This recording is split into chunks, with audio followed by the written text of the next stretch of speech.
И тъй като аз страшно много обичам точността, ще започна точно в 10:30. Първо благодаря на абсолютно всички, които дойдохте. С по-голямата част от вас се познаваме не от вчера. На второ място благодаря на абсолютно всички, които присъствате днес, за подкрепата, която ни оказвате от самото начало. Чета, виждам и знам. Благодаря ви, че ни подкрепяте. Имате огромно значение за нашата кауза, особено за тази свързана с набиране на средства за реанимацията в Плевен. Каква е целта на пресконференцията днес? Възнамерявах да организирам такава, след като приключим с набиране на средства и след като закупим абсолютно всичко, което сме обещали на КАИЛ Плевен, това е реанимацията, но вчера бях провокирана от становището на министъра на правосъдието, госпожа Зинаида Златанова, по повод внесеният законопроект за изменение и допълнение на наказателния кодекс от 11 юни тази година, касаещ транспортните престъпления. Бях провокирана от това становище, тъй като при внасянето на този законопроект, за който стана въпрос, аз си направих труда да се запозная с наказателния кодекс, внесен от правителството на 31 януари 2014 година, и то единствено и само се запознах с раздела му, касаещ транспортните престъпления. Това, което видях като юрист и прочетох, ме смути, защото първо, наказанията са изключително занижен размер, отколкото сега действащия наказателен кодекс, и второ, превенцията и възможността пробационните мерки да се прилагат постоянно и постоянно там не е отпаднала. Това ме възмути. Когато на 24 юни тази година разбрах, че министъра на правосъдието проявява разбиране и ще оттегли това предложение за нов наказателен кодекс, защото той понесе унищожителни критики, си отдъхнах. Казах си, ето, чули са хората, чули са народа, чули са професионалистите, които всеки ден работят в зала. Но това, което прочетох, и то е изходирано от Министерството на правосъдието на 30 юни, всъщност е точно обратната теза. Госпожа Златанова всъщност отрекла се от новия наказателен кодекс на 24 юни, на 30 все пак не само го цитира, но и налага неговата политика. Аз ще цитирам, направих си труда и раздадох на вас, за да се запознаете лично. Съвсем накратко, какво е становището? Намаляването на наказателната репресия е световна тенденция по хуманни съображения. Тя е заложена и в проекта за нов наказателен кодекс. В проекта не се предлага занижаване на наказанията във всички проекторазпоредби, особено там, където има използвана форма на принуда и насилие. Стремежът е бил да се постигне съвременна диференциация на наказанията. Не може с категоричност да се твърди, че тежестта на наказанието действа и като превенция. Обикновено лицето, извършило престъпление, не се интересува какво пише в кодекса, когато върши престъпление. Всеки убиец знае, че за убийство се полага лишаване от свобода, но не се запознава с конкретния размер на санкцията, предвидена в кодекса. В проекта на нов наказателен кодекс се застъпва изцяло виждането, че неизбежността и неотменимостта на наказанието са по-важни от неговата строгост и размер. Накратко, какво разбирам аз от това? Разбирам, че всъщност повишаване на наказанията не е целесъобразно, когато се говори за транспортни престъпления. И то на фона на ежедневните информации, че се случват катастрофи, че умират деца, че умират възрастни по пътищата, че по пътищата става нещо, което е наредно. Меко казано. Практикувам от 15 години. Адвокат съм от 15 години и ви уверявам, че подсъдимите, а и преди да се случат да бъдат това качество се интересуват от това какво наказание ще получат. Не е вярно, че не се интересуват. От друга страна, пълно неразбиране на темата, защото тук не се касае в нашия законопроект, не се касае само за вдигане на наказанията, а и за превенция. И то точно касаеща невъзможността, ако се приемат тези промени, съда да прилага безбройни наказания, пробация. Елементарно е. Съда трябва да приложи пробация, ако няма долен предел на наказанието, както е в момента, ако караш неправоспособен или пил. Там е до 1 година или до 2 години. Тоест винаги пробация. В предложението за промяна има долна граница. От до, което автоматично прави невъзможно прилагане на пробацията. Обаждат ми се пробационни служители, които работят не само на територията на град Плевен, а на цялата страна и ми казват: Горанова, безкрайни пробации, хора без книжки с пробации. Разбирате ли? Спират пред там кабинетите им с колите си, ние ги виждаме и нищо не можем да направим, защото те знаят, че е глоба и пробация. Затова моята лична убеденост е, че вдигането на наказанията, говорим само за транспортните престъпления, ще изиграе своята превентивна роля. Искам това да се случи незабавно. Технологично тези промени могат да се случат за 2 седмици. Вчера в Правната комисия в Народното събрание на първо четене е приет този законопроект. Всички са гласували за, с изключение на депутатите от Коалиция за България, които не са гласували против, но са гласували въздържали се. За мен беше изключително очудващ този факт, защото един от вносителите на същия този законопроект е господин Васил Антонов, който е депутат от Коалиция за България. И аз му благодаря за това, че той подкрепи и е един от носителите. Това исках да ви кажа във връзка с становището на Министерството на правосъдието. Имайте предвид, че това становище няма никаква юридическа стойност. Тя не може да повлияе, но тук говорим за материална, не за материална, за морална стойност. Моралът да кажеш на 24 юни и на 30 юни вече да имаш съвсем различно мнение.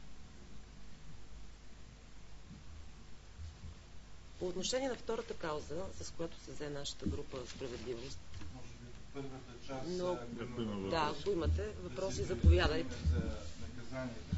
Значи, по същество вече е минало, казвате, да, на първо четене. На първо четене вашето предложение. Това предложение от вас е инициирано от нас, но внесено от депутати. Да.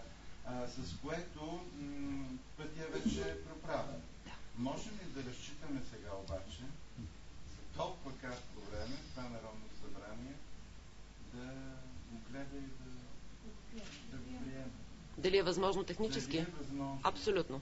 Възможно е. Абсолютно. Обяснявам ви процедурата, макар че аз в нашия сайт на Справедливост прикачих линк към Народното събрание, за да е ясно какво предстои след внасянето, защото внасянето само този акт не стига. Тъй като вече е гласувано на първо четене на заседание на Правната комисия, тук нататък се очаква Правната комисия, която е водеща, да изготви доклад и да го внесе при председателя на Народното събрание, който да го внесе в пленарна зала на първо гласуване. Няма пречка, според мен, гласуванията първо и второ да се случат в един ден, ако народните представители постигнат съгласие за това. След това вече предстои указ на президента. Абсолютно възможно е това да се случи до 2 седмици. Да, защото всъщност това е един проблем, който години по принцип за тази престъпност по пътищата се поставя. И така е добре това Народно събрание като 2 седмици. Поне ето този проблем да си постави, как да се каже, да реши или поне да се произнесе. Поне е добре казано. Да. Добре, нямаме по тая кауза, първата кауза. Сега със следващата. По отношение на каузата, да, свързана с събиране на средства, изключително голям успех. Сметката беше открита на 26 май, но считам, че от 27 май започна същинското набиране на средства. От тогава до настоящия момент по сметката са преведени 72 526 лева. Към настоящия момент, вчера, аз лично преведох 100% от сумата за закупуване на 7, още 7 реанимационни легла, 7 монитора, 1 бронхоскоп. Сумата е в размер на 63 840 лева. Преведене. Очакваме до 7-8 август втората доставка да бъде факт. Първото легло вече в реанимацията в град Плевен и монитор. Стават 8. Обяснете се пак целта на тези легла, за тези, които не са... Всичко се случи, когато Цвети попадна в реанимацията в град Плевен и когато видяхме, че всъщност там хората правят чудеса, но нямат база. Тези реанимационни легла, съжалявам, мислехме да снимаме и старото, но решихме да не скандализираме обществеността. Тези легла са рентгено-прозрачни. Какво означава това? Не е нужно болният да бъде болният, който е в реанимация, това е най-тежкото отделение, обикновено тези болни са в кома. Не е нужно да бъде разместван.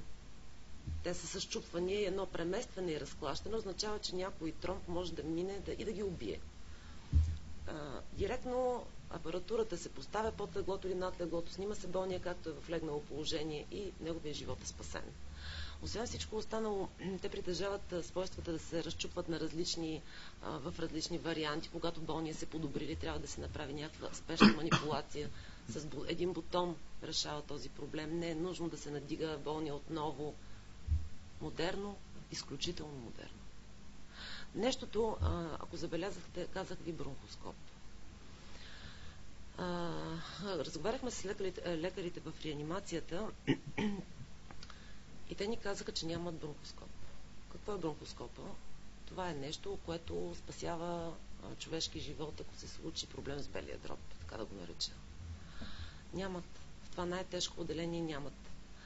Решихме вместо 2 легла още да вземем бронхоскоп. Нямаме пари за нов. Един нов струва в рамките на около 60 000 лева. Намерихме втора употреба. Лекарите казаха, че им вършат работа и вчера, заедно с транша за 7-те легла, вместо още 1 или 2 комплекта, преведохме пари за бронхоскоп, който с включен ДДС излиза някъде на стойност 16 800 лева. Имаме надеждата, че до края на тази седмица ще получим още средства и не само до края на тази седмица, на мен ми се обаждат постоянно хора и че ще закупим и още легла. Питат ме какво ще стане след като си изпълните обещанието към реанимацията, още продължават да идват пари. Казвам, случи ли се това, всички пари ще бъдат изхарчени за болницата в Плевен. Ще започнем помагане на други отделения. Това можем да направим. Всъщност колко легла сте поели ангажимент? Поехме ангажимент, личен ангажимент към професор Радев поеха за 12 реанимационни легла. Впоследствие се оказа, че и 10 са достатъчни. Но и бронхоскоп, който вече купихме.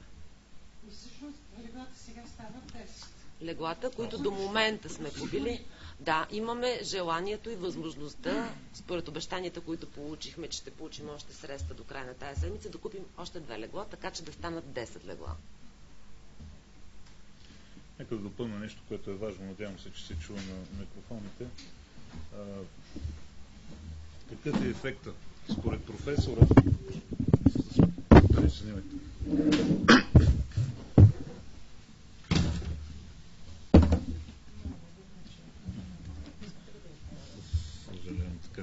Според професор Радев, осигуряването на тази техника ще доведе до спад на смъртните случаи с около 10%.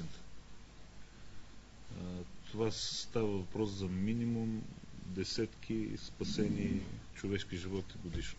Всяка година, година след година. Това просто исках да добавя, много е важно. Действително, малко ми е трудно да говоря, защото всичко ми е пресно, все още ми е пресно в главата и историята продължава. Отделението иначе е претърпяло добър ремонт. Добре е направено, но вътре липсват някои неща по една или друга причина. Сега за здравеопазване и финансирането му няма да ви говоря, не съм специалист. А и вие сигурно сте присъствали достатъчно пресконференции по въпроса. Но, знаете ли, задавам се един въпрос. Ако ние, обикновени хора, с тази акция, която не са малко средства, но на фона на парите здравеопазването са, нали, да не се лъжи, са прашинка.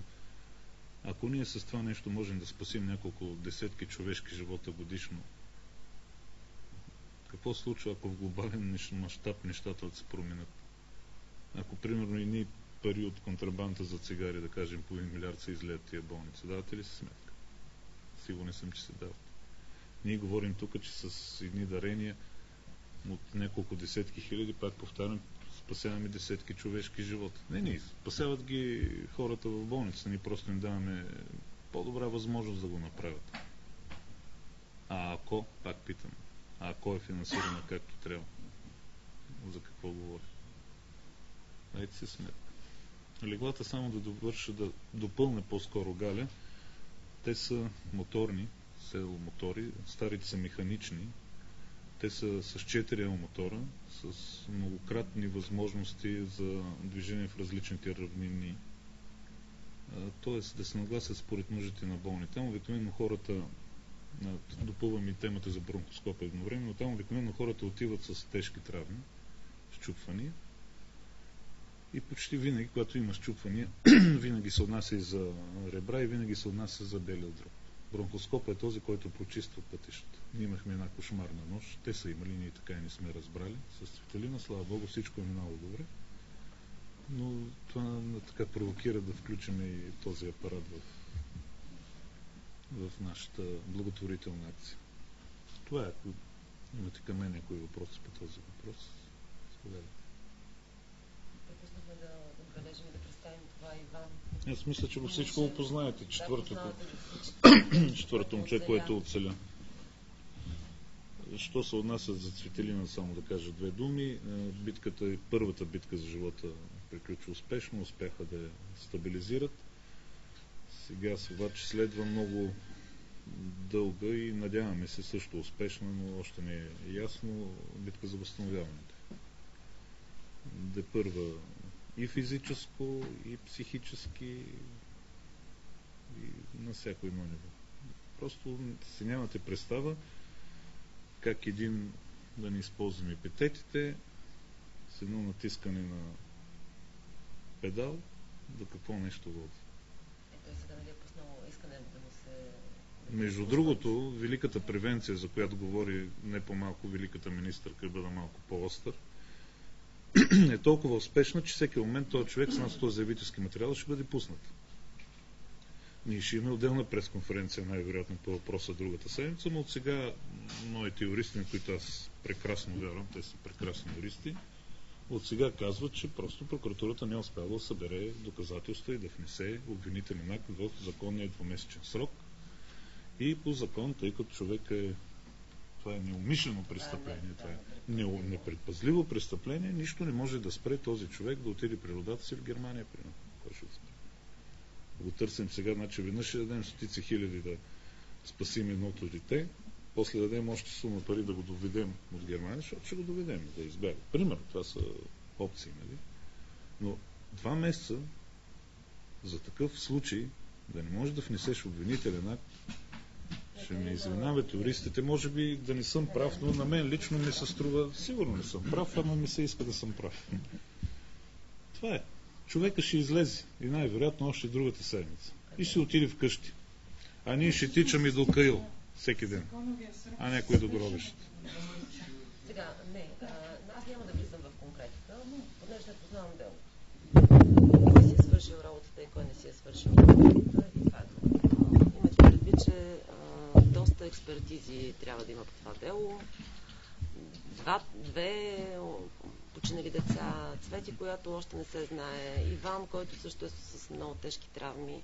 Така че хората си вършат работата към момента. Въпросът е, че пак размера на наказанието, ако не е 15, ами е 20, Аз страхове няма да имам, защото той няма да има възможност да излезе.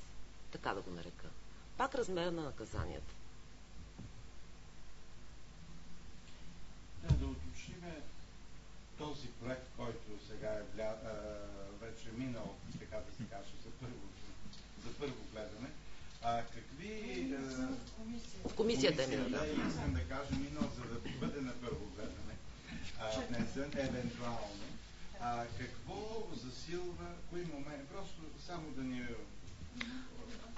Значи, на първо място, да, само отварям скоба. Отварям скоба за това, че тези промени в закона няма да касаят нашия случай. Да. Това е ясно на всички. Защото когато този закон стане факт, той ще действа за напред. Нашето момче ще го съдят по този ред, който е в момента. Да. Най-общо казано, без да влизам в особено голяма конкретика, увеличение на наказанията. Увеличение на наказанията в случая като нашия вече ще бъде не до 15, а до 20 години.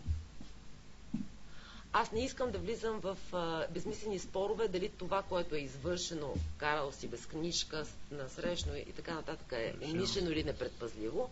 За мен е достатъчно той да бъде наказан като за умишлено убийство 20 години. Има ли значение как го наричаме? Важно е наказанието. Ще бъде същия. Сега, от друга страна, дигане на наказанията. Има промени във връзка с член 343В. Член 343Б. Хайде за В, защото ми е любим.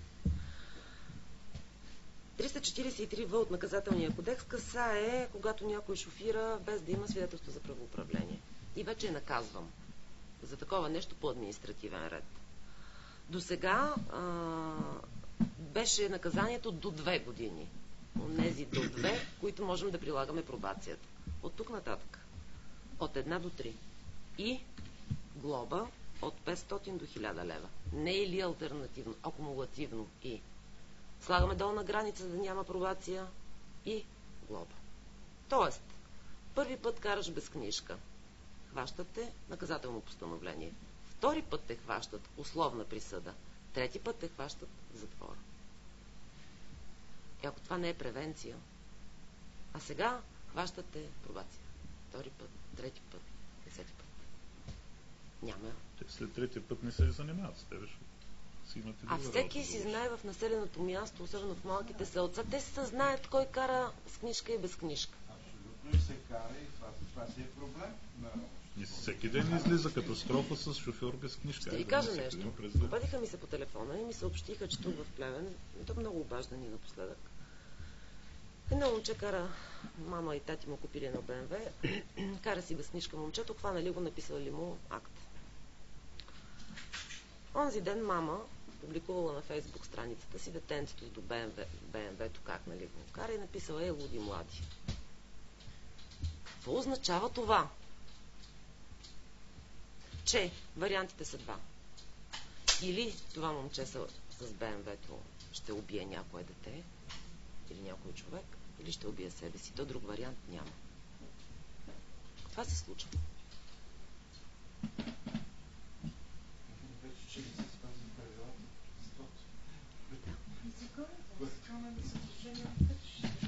Когато се предвижда само пробация, значи ти можеш да си го позволиш. Считам, че така го тълкувам аз. Това е моя трактовка по въпроса. Не. Това е само в правна комисия. Одобрено е? Одобрено е? Не, одобрено е на първо четене. От правната комисия зависи кога ще внесе доклад при председателя на Народното събрание, за да се гледа в пленарна зала. Иван, да, затова е тук. Не искаме да го притесняваме.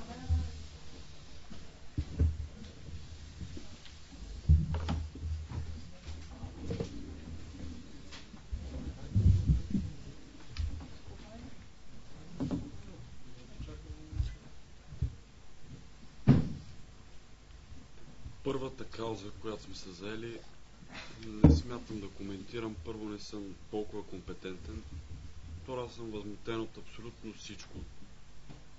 Цялата държава, не било само това, пътните инциденти и така. Абсолютно всичко, и затова не смятам да го коментирам. Не знам, опитвам се да намеря някакъв смисъл да остана да живея в България и със всеки изминал ден не мога да го намеря. За втората кауза, която се заехме, аз лично искам да благодаря на абсолютно всеки, който ни е подкрепил. Абсолютно всеки, който макар и с 1 лев е помогнал за каузата, защото го правим го за всички. Не го правим за нас, не го правим за точно определен човек, правим го за всички. Никога не се знае кога. И аз си мислих, че няма да застигне такова нещо, но ето. Вече 57 дена. 60.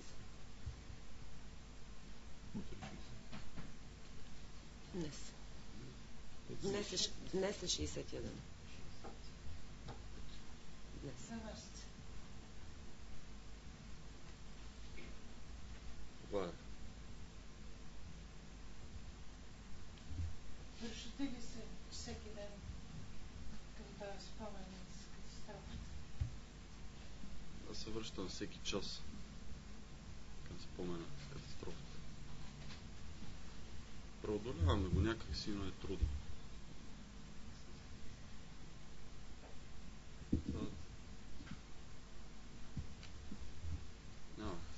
С времето болката ще стане хронична и може би тогава нещата ще се успокоят, но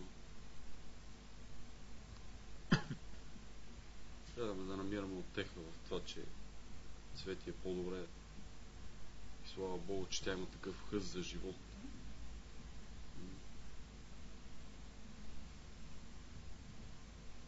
Съжалявате ли сега, че тръгнете към път? Нещо просто пресмятате. Съвсем човешки ви питам.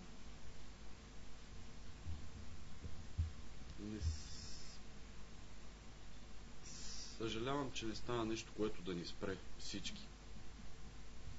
Лично в мой план не съжалявам, че тръгнах, защото последните моменти бях до приятелите си. Съжалявам, че не стана нещо, което да ни спре по-навреме. Но съжаленията много.